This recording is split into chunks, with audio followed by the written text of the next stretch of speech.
Assalamualaikum warahmatullahi wabarakatuh. Nama saya Mutila Jina. Saya mendiseminasikan budaya positif kepada guru-guru di SDN Besar. Baiklah, marilah kita menyaksikan video berikut ini. Bismillahirrahmanirrahim. Assalamualaikum warahmatullahi wabarakatuh. Pertama-tama saya mengucapkan terima kasih kepada Ibu Kepala Sekolah SDN Besar yang telah menyempatkan hadir di sini, dan juga kepada Bapak dan Ibu guru yang telah menyempatkan untuk mengikuti seminar destinasi budaya positif.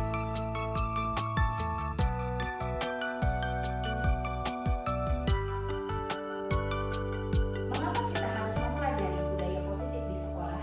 Karena budaya positif ini sangat untuk membangun sikap siswa yang berkarakter. Di sini kita bisa menghubungkan budaya positif dengan filosofi Ki Hajar Dewantara dan dengan nilai dan peran guru penggerak serta visi guru penggerak. Kita bisa melihat di dalam slide bahwa pendidikan adalah menuntun anak merupakan salah satu dari filosofi dari Ki Hajar Dewantara. Dan menurut Ki Hajar Dewantara, mendidik anak itu harus sesuai dengan bakat dan minatnya. Bapak dan Ibu tidak lupa, sebagai guru kita harus menuntun anak, dan kita harus mengajarkan anak sesuai dengan kodrat zaman dan kodrat alam. Apa yang dimaksud dengan budaya positif? Budaya positif di kelas maupun di sekolah adalah nilai-nilai, keyakinan-keyakinan, dan kebiasaan-kebiasaan di sekolah yang berpihak pada murid, agar murid dapat berkembang menjadi pribadi yang kritis, penuh hormat, dan bertanggung jawab. Dan ini adalah budaya yang harus kita kembangkan di sekolah. Jika kita memahami apa itu filosofi Ki Hajar Dewantara, maka budaya positif di sekolah akan terwujud. Maka dari itu, sebelum mempelajari budaya positif, kita harus memahami dulu bagaimana filosofi Ki Hajar Dewantara di dalam mendidik anak pada zaman sekarang.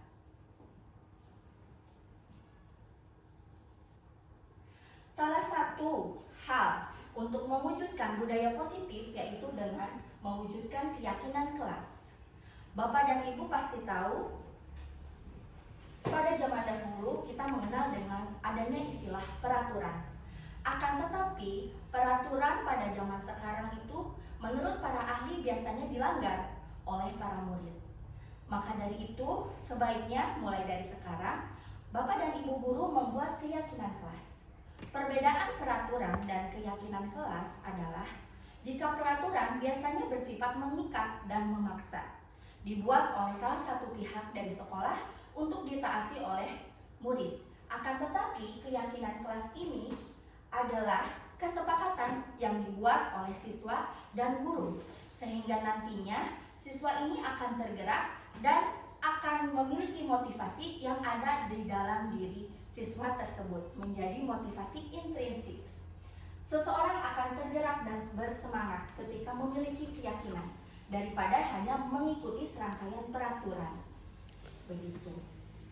Dan di sini merupakan tugas Bapak dan Ibu guru untuk membuat keyakinan di dalam kelas. Bagaimana cara membuat keyakinan? Bapak dan Ibu bisa memulainya di awal pembelajaran, dan keyakinan kelas itu dibuat bersama dengan murid Bapak dan Ibu. Nah, di dalam membuat keyakinan kelas, Bapak dan Ibu harus memperhatikan ada 5 kebutuhan dasar murid. Kita dapat melihat di dalam slide bahwa kebutuhan dasar murid yang pertama adalah bertahan hidup. Bertahan hidup di sini adalah bagaimana Bapak dan Ibu bisa membuat siswa menjadi nyaman dan aman di sekolah, yang disebut dengan student well-being, di mana Bapak dan Ibu bisa bersama murid ini membentuk kelas yang nyaman, kelas yang aman, sehingga murid betah di sekolah. Dan yang kedua, murid membutuhkan cinta dan kasih sayang atau disebut dengan love and belonging, di mana cinta dan kasih sayang dari seorang guru sangat diperlukan oleh seorang murid. Sebagai seorang guru, kita harus menyayangi secara tulus, menyayangi mereka dan menuntun mereka serta memberikan pendidikan yang berpusat pada murid. Dan yang ketiga, kebebasan. Kebebasan di sini bukan berarti kita membebaskan mereka di dalam segala hal, tetapi kebebasan di sini adalah kebebasan bagaimana mereka dapat memilih bakat dan minat mereka masing-masing. Kita menuntun mereka menjadi suri teladan bagi mereka untuk agar mereka tumbuh menjadi pribadi yang berkarakter, pribadi yang bersemangat dan bertanggung jawab di sekolah. Dan yang keempat adalah kesenangan. Ataupun di sini kita di dalam mengajar itu tidak boleh monoton, Bapak dan Ibu ya. Kita harus mempunyai sikap dan juga cara bagaimana membentuk siswa yang berpribadi yang bersemangat dan memberikan games agar pembelajaran lebih menyenangkan. Dan yang kelima adalah kekuasaan atau power, di mana para siswa tersebut membutuhkan hal yang kelima ini. Kekuasaan di sini bukan berarti kekuasaan yang bersifat negatif, tetapi kekuasaan di mana kita menuntun mereka agar mereka menjadi pribadi yang mandiri, yang di sekolah itu dapat menunjukkan sikap yang bertanggung jawab dan juga sikap yang disiplin. Untuk mewujudkan budaya positif, di sini kita akan mempelajari 5 kontrol posisi guru. Yang pertama, posisi penghukum, di mana seorang penghukum bisa menggunakan kekuasaan fisik biasanya atau kekuasaan verbal. Tetapi posisi yang pertama itu tidak dianjurkan, karena biasanya posisi ini membuat anak merasa down dan trauma. Posisi yang kedua adalah posisi pembuat orang merasa bersalah. Biasanya di sini pada posisi ini guru akan bersuara lebih lembut dan membuat murid tersebut merasa bersalah. Akan tetapi posisi yang nomor 2 juga tidak dianjurkan, karena akan membuat murid itu menjadi down atau menjadi murung. Dan yang ketiga adalah posisi kontrol sebagai teman. Guru pada posisi ini biasanya tidak akan menyakiti murid, cenderung akrab dengan muridnya. Akan tetapi posisi kontrol nomor 3 ini juga memiliki hal yang negatif. Dan posisi kontrol nomor 3 biasanya ada saja murid yang tidak menuruti gurunya karena murid terlalu baik dan menganggap guru tersebut sebagai teman. Dan posisi kontrol nomor 4 adalah posisi kontrol memonitor. Memonitor berarti mengawasi. Jadi seorang guru itu hanya terus saja mengawasi muridnya. Dan biasanya posisi kontrol ini juga kurang dianjurkan, karena membuat murid itu merasa kehilangan kebebasannya, sehingga murid tersebut menjadi kaku dan menjadi kurang nyaman di sekolah. Dan yang kelima, ini adalah posisi kontrol yang terakhir yang sangat dianjurkan bagi kita sebagai guru di sekolah untuk menciptakan budaya positif, di mana posisi kontrol nomor 5 adalah posisi kontrol sebagai manajer. Apa kelebihan posisi kontrol sebagai manajer? Posisi yang terakhir ini adalah posisi di mana guru berbuat sesuatu bersama murid. Dan biasanya guru ini akan memposisikannya sebagai manajer, membantu murid untuk menemukan kesalahannya, lalu membantu murid tersebut dan mendukung murid agar menemukan solusi, agar murid tersebut dapat memperbaiki kesalahannya, sehingga murid tersebut bisa kembali di lingkungannya dengan karakter yang lebih kuat. Jadi posisi yang terakhir ini saya anjurkan kepada Bapak dan Ibu untuk mulai dari sekarang menerapkannya di sekolah. Untuk lebih jelasnya, mari kita tonton video berikut ini.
Materi yang selanjutnya adalah materi mengenai segitiga restitusi. Apa yang dimaksud dengan segitiga restitusi? Segitiga restitusi merupakan proses untuk menciptakan kondisi bagi murid untuk memperbaiki kesalahan mereka sehingga mereka bisa kembali pada kelompok mereka dengan karakter yang lebih kuat.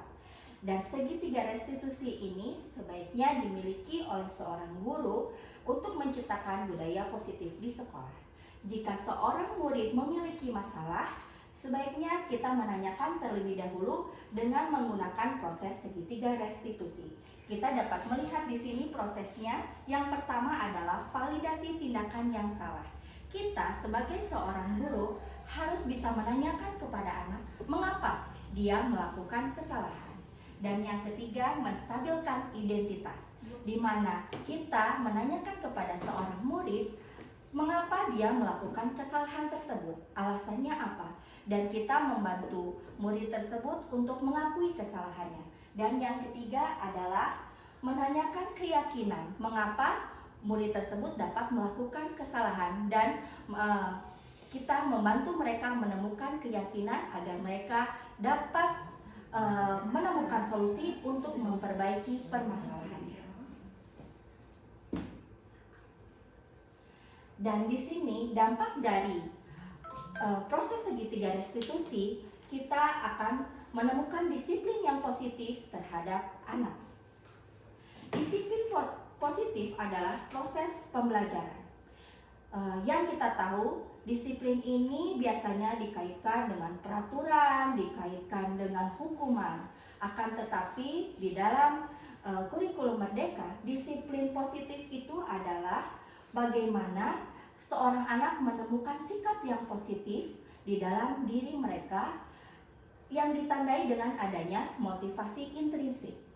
Apa itu motivasi intrinsik? Motivasi intrinsik adalah motivasi yang ada di dalam murid, sehingga terciptanya budaya positif dan mereka menjalankan sesuatu hal demi tujuan yang mulia. Apa itu tujuan yang mulia? Tujuan yang mulia adalah terbentuk murid-murid yang berkarakter. Murid yang seperti apa? Murid yang berkarakter adalah murid yang memiliki sopan dan santun, murid yang bertanggung jawab, murid yang jujur, yang peduli dan menjadi pembelajar sepanjang hayat. Bapak dan Ibu, mungkin itu saja materi budaya positif dari saya. Mudah-mudahan dapat diterima dan diaplikasikan di dalam sekolah kita. Dan saya akan merefleksi setelah saya mempelajari materi ini, saya merubah mindset saya tentang peraturan. Ternyata peraturan berbeda dengan keyakinan.